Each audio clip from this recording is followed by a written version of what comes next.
Bonjour, je me présente, c'est Mademoiselle Behloul Wissem, attachée par Laboratoire de technologie de la communication de l'Université de Saïda. Dans le cadre de cette conférence scientifique, j'ai l'honneur de vous présenter le résumé de mon travail intitulé Propriétés structurelles électroniques et mécaniques de la phase bêta des alliages ternaires Ti avec 15% de niobium et X% de silicium pour les matériaux implants.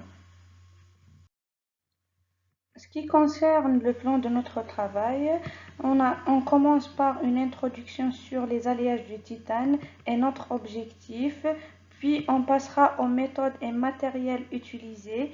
Ensuite, on exposera les principaux résultats obtenus et enfin, on terminera par une conclusion. Le titane pur et ses alliages sont les biomatériaux métalliques récents et les plus attractifs dans les applications biomédicales car ils sont caractérisés par leur biocompatibilité, un faible module élastique et une forte résistance à la corrosion. En médecine, ils sont utilisés pour les dispositifs implantaires remplaçant les tissus durs défaillants tels que les prothèses de hanche, les prothèses de genoux, les prothèses valvulaires cardiaques et le cœur artificiel. Elles sont également utilisées pour les appareils dentaires tels que les implants couronne et le bridge. L'alliage de titane Ti6 d'aluminium et 4 vanadium de phase alpha plus bêta a longtemps été un des principaux alliages médicaux. Cependant, les éléments de cet alliage provoquent certaines maladies de cancer et d'Alzheimer à cause de la toxicité du vanadium et de l'aluminium.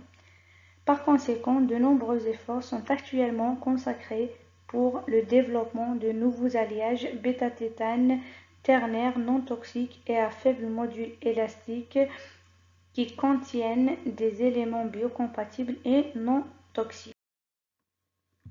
L'objectif principal de notre travail est d'étudier les propriétés structurelles, électroniques et mécaniques de l'alliage bêta-Ti pur, bêta-Ti 15Mb et l'alliage ternaire bêta-Ti 15Mb XSI avec différentes concentrations de silicium qui se varient entre 0,6 et 1,6% avec un pas de 0,2. Passons à la méthodologie de notre calcul. Dans notre étude, nous avons effectué tous les calculs avec le code CASTEP, qui est un programme basé sur la mécanique quantique dans la science des matériaux à l'état solide. Il permet d'effectuer des calculs de premier principe sur les cristaux à l'aide de la théorie de la fonctionnelle de la densité.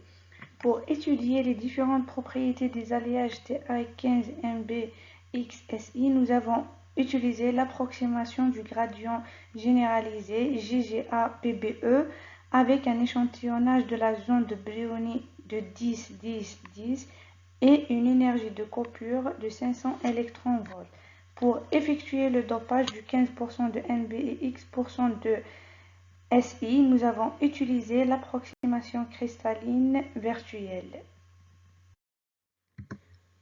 On arrive au résultat de notre travail. Premièrement, on a calculé les propriétés structurales, qui est la première étape importante de tout calcul qui permet de recueillir des informations sur la structure microscopique des matériaux. Ce tableau présente les paramètres du réseau optimisé des différents matériaux en comparaison avec les données théoriques et expérimentales antérieures. Nous avons obtenu pour le bêta-Ti A égale à 2,819, pour le Ti 15Mb 3,26 et enfin pour le bêta-Ti 15Mb 3,278, ce qui est cohérent avec les études. Deuxièmement, on a calculé les propriétés électroniques. L'importance de cette partie permet d'analyser et de comprendre la nature de l'énergie de liaison et l'énergie de gap. La figure 1 nous montre la structure de bande des alliages étudiés.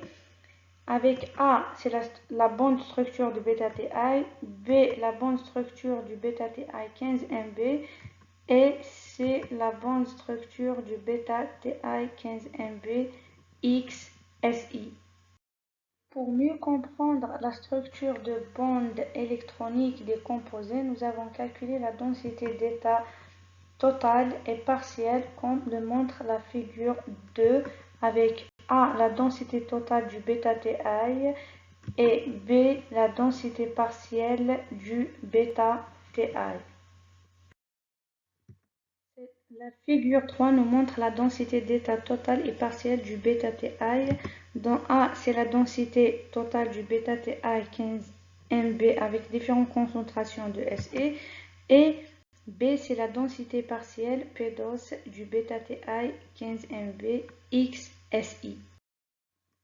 Troisièmement, on a calculé les propriétés mécaniques. Dans l'étude de la stabilité mécanique, il est bien connu que les propriétés élastiques définissent la réponse en termes d'énergie d'un corps solide sous l'effet d'une légère déformation quand il est soumis à des contraintes mécaniques externes.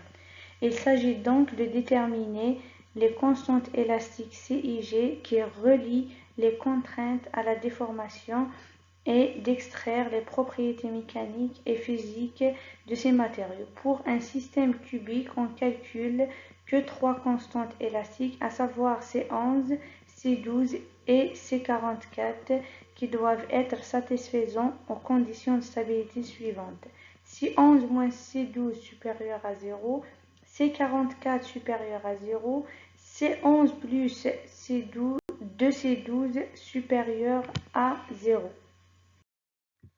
Ce deuxième tableau représente une comparaison des constantes élastiques. D'après les résultats de ce tableau, les constantes élastiques du bêta-TI montrent une cohérence avec les études antérieures et les constantes élastiques des alliages TI 15MB montrent une augmentation après l'ajout d'un 15% de niobium NB. Par ailleurs, les constantes élastiques du TI 15MB XSI montrent une diminution des constantes élastiques en fonction de l'augmentation de la concentration de silicium. La connaissance des constantes élastiques nous a permis de déduire d'autres grandeurs mécaniques telles que le module de Young, le module de cisaillement et le coefficient de Poisson, comme il est montré dans le tableau suivant. Ce tableau montre une cohérence de modules de Young et de cisaillement avec les études précédentes.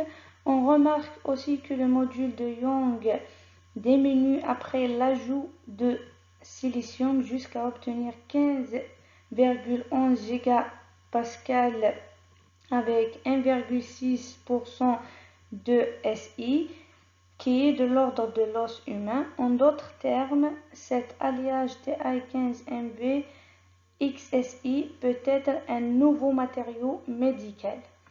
On remarque également que le rapport B sur G de ces alliages étudiés sont tous ductiles. On termine par cette conclusion. D'après cette étude des premiers principes sur l'alliage bêta-TI et les alliages ternaires bêta-TI 15MB XSI, nos résultats obtenus sont en bien accord avec les études antérieures et les propriétés mécaniques obtenues sont satisfaisantes. De ce point de vue, nous déduisons que les paramètres mécaniques obtenus peuvent aider dans les applications médicales car ils présentent un très faible module élastique. Merci pour votre attention.